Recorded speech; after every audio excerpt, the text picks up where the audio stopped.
নমস্কার বন্ধুরা, আজকে 21 এপ্রিল আগামী 48 ঘন্টাতে কোথায় কিরকম তাপমাত্রা বা গরম থাকতে পারে এবং সাথে সাথে কোথায় ঝড় বেগে হাওয়া বা বজ্রপাত সহ কিন্তু বৃষ্টির আশঙ্কা তৈরি হচ্ছে বা কালবৈশাখী বওয়ার মতো পরিস্থিতি কোন কোন জেলাগুলোতে রয়েছে সেগুলো আমরা এক এক করে বিশ্লেষণ করার চেষ্টা করব আজকের ভিডিওতে। সবার প্রথম কথা হচ্ছে কি, এক্ষেত্রে আলিপুর আবহাওয়া দপ্তর এবং আইএমডির তরফ থেকে পশ্চিমবঙ্গের উত্তরবঙ্গ এবং দক্ষিণবঙ্গ মিলিয়ে এখন অব্দি 10 জেলাতে হলুদ সতর্কবার্তা জারি করা রয়েছে এবং আমাদের আসামের উপরে প্রায় ম্যাক্সিমাম জেলাতেই কিন্তু হলুদ সতর্কবার্তা রয়েছে এবং এখানে বজ্রপাত সহ কিন্তু বৃষ্টির জন্য কিন্তু আশঙ্কা দেখানো হয়েছে। এবং আমাদের বাংলাদেশের যে বিস্তীর্ণ এরিয়া রয়েছে, এক্ষেত্রে উত্তর পূর্ব ভাগ, এখানে কিন্তু বাংলাদেশের যে আবহাওয়া দপ্তর রয়েছে তারা কিন্তু সতর্কবার্তা দিয়েছে যে আগামী 48 ঘন্টাতে এই জায়গাগুলোতে আপনারা কিন্তু বৃষ্টিপাত উপলব্ধি করতে পারবেন এবং পুরো আসামের উপরে এবং ত্রিপুরার উপরে বেশ কিছু জায়গাতে কিন্তু হলুদ সতর্কবার্তা রয়েছে এবং মেঘালয়ের উপরেও কিন্তু বৃষ্টিপাতের আশঙ্কা দেখানো হয়েছে। অন্যদিকে কিন্তু বাংলাদেশের যে দক্ষিণ ভাগ রয়েছে, এখানে আপনারা কিন্তু একটু ঝড় বেগে হাওয়া এবং সাথে সাথে কিন্তু গরম দিন কিন্তু উপলব্ধি করতে পারবেন। এবার আমরা এক এক জেলা করে দেখার চেষ্টা করি যে কোথায় কোথায় তাপমাত্রা বৃদ্ধি এবং কোথায় কোথায় কালবৈশাখীর মতো পরিস্থিতি আগামী 48 ঘন্টাতে তৈরি হচ্ছে এক এক করে। সবার প্রথম কথা হচ্ছে কি, এক্ষেত্রে আমরা ম্যাপে দেখবো যে 925 হেক্টোপাস্কেল বা জিএফএস ম্যাপে দেখতে পাচ্ছেন যে এক্ষেত্রে আপনারা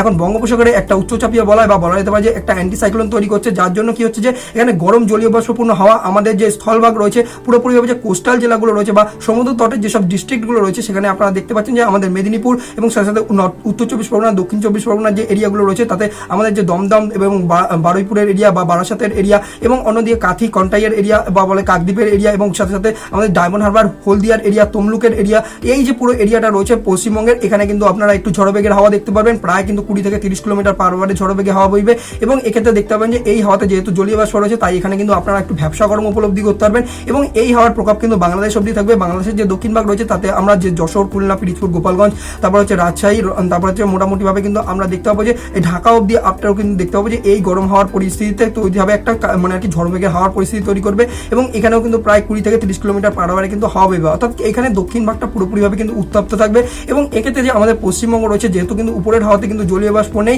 তার জন্য কিন্তু এই জায়গাগুলোতে বৃষ্টিপাত কিন্তু হবে না। অন্যদিকে কিন্তু আমাদের পশ্চিমবঙ্গে কিন্তু গরম দিন হইবে বা বলা যেতে পারে যে গরম দিন থাকবে, এর জন্য এই জায়গাটাতে হলুদ সতর্কবার্তা দেওয়া হয়েছে প্রায় 5 জেলাতে এবং এক্ষেত্রে আমাদের যে বর্ধমান রয়েছে, পশ্চিম বর্ধমান, আসানসোল, মানে তারপর দুর্গাপুরের এরিয়া এবং অন্যদিকে যে বোলপুর, শান্তিনিকেতনের এরিয়া এবং সাথে সাথে যে বীরভূমের এরিয়া রয়েছে পুরোপুরিভাবে, শিউড়ির এরিয়া এবং এক্ষেত্রে আমাদের যে পুরুলিয়া, বাঁকুড়ার এরিয়া রয়েছে এই জায়গা এবং বিষ্ণুপুরের যে এরিয়াগুলো রয়েছে এখানে আপনারা কিন্তু গরম দিন উপলব্ধি করতে পারবেন এবং তাপমাত্রা পুরো দক্ষিণবঙ্গে কিন্তু দেখতে পাওয়া যাবে যে ওভারঅলি কিন্তু এই জায়গাগুলোতে 41 ডিগ্রির মতো ছুঁই করবে এবং অন্যদিকে কলকাতা, হাওড়া, হুগলি এবং নদিয়ার যে এরিয়াগুলো রয়েছে, তারপর কৃষ্ণনগর, তারপর মানে নৈহাটির এরিয়া এবং তারপর হচ্ছে গিয়ে কল্যাণীর এরিয়া, রানাঘাটের এরিয়া এবং অন্যদিকে যদি আমরা মুর্শিদাবাদ অব্দি আপটু দেখি অর্থাৎ বহরমপুর অব্দি এই জায়গাগুলোতে আপনারা কিন্তু 35 থেকে 37 ডিগ্রির মধ্যে তাপমাত্রা কিন্তু ঘোরাফেরা করবে। অন্যদিকে বাংলাদেশের যে দক্ষিণ ভাগ রয়েছে, রাজশাহী, খুলনা, তারপর হচ্ছে কি পিরিজপুর, জালুকাঠি, নোয়াখালী এবং কুমিল্লা অব্দি এই জায়গাগুলোতে এবং যশোর, খুলনা, বরিশাল বিভাগ, এখন পাটুয়াখালী এবং হচ্ছে কি পিরিজপুর অব্দি এই জায়গাগুলোতে আপনারা কিন্তু 35 ডিগ্রি বা বলা যেতে পারে যে 32 থেকে 35 ডিগ্রির মধ্যে তাপমাত্রা ঘোরাফেরা করবে। অন্যদিকে যদি এরপরে আমরা বৃষ্টিপাত নিয়ে কথা বলার চেষ্টা করি যে কোথায় কিরকম বৃষ্টিপাত বা বজ্রপাত সহ কিন্তু কালবৈশাখীর পরিস্থিতি তৈরি করছে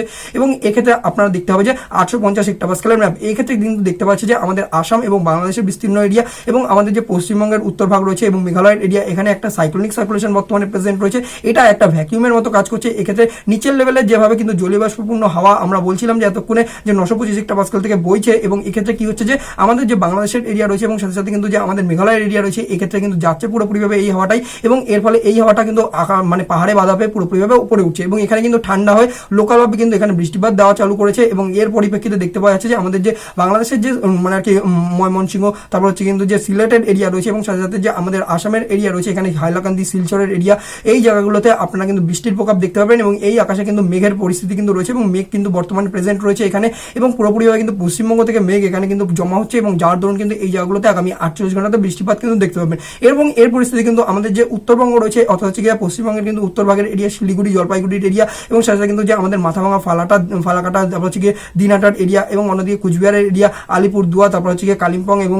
দার্জিলিং এর এরিয়া রয়েছে, এই জায়গাগুলোতে আপনারা কিন্তু বৃষ্টিপাত সহ কিন্তু বজ্রপাত দেখতে পাবেন এবং এখানে কিন্তু আপনারা মোটামুটিভাবে কিন্তু ঝড় বেগের হাওয়া প্রায় 20 থেকে 30 কিলোমিটার পার আওয়ারে কিন্তু বইবে। এক্ষেত্রে কিন্তু যেসব চাষি ভাইরা রয়েছেন আপনারা কিন্তু মাঠে যখন কাজ করবেন বুঝে শুনে কিন্তু কাজ করবেন এবং এই পরিস্থিতি কিন্তু আমাদের যে আসাম রয়েছে, আসামের যে লোয়ার আসাম রয়েছে সেক্ষেত্রে বঙ্গাইগাঁও, তারপর হচ্ছে বারপেটা এবং সাথে সাথে কিন্তু যে ধুবড়ির এরিয়া রয়েছে এই জায়গাগুলোতেও আপনারা দেখতে পারবেন এবং গারো হিলসের যে এরিয়া রয়েছে, তুরা এরিয়া রয়েছে, ফুলবাড়ির এরিয়া রয়েছে, এই জায়গাগুলোতেও আপনারা দেখতে পারবেন এবং আসামের যে মানে আর কি উচ্চ আসাম রয়েছে যেখানে কিন্তু যে আমাদের যে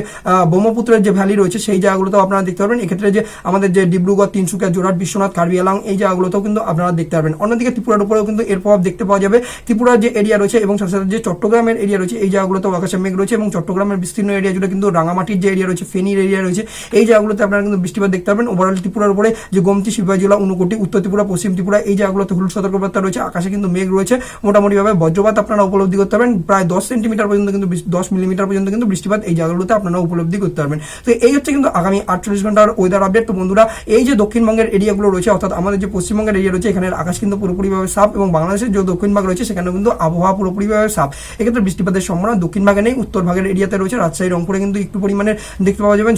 ঝড়ভাবে হাওয়া বইছে, এবং অন্যদিকে মালদা এবং সাথে উত্তর দিনাজপুর, দক্ষিণ দিনাজপুর, এই জায়গাগুলোতেও কিন্তু হলুদ সতর্কবার্তা থাকবে হচ্ছে গিয়ে 23 তারিখ নাগাদ। তো এই হচ্ছে কিন্তু আগামী 48 ঘন্টার আপডেট। তো বন্ধুরা, ভিডিওটা আপনারা কোন জায়গা থেকে দেখছেন এবং আপনাদের জেলাতে কিরকম ওয়েদার রয়েছে অবশ্যই কমেন্ট বক্সে জানাবেন। আর এরকম যদি আপনারা রেগুলার আবহাওয়া সম্পর্কিত আপডেট পেতে চান তাহলে বন্ধুরা অবশ্যই আবহাওয়া দর্পণকে ইউটিউবে সাবস্ক্রাইব করে নেবেন। তো বন্ধুরা, দেখা হচ্ছে আপনার সাথে পরবর্তী আবহাওয়া আপডেটের সাথে।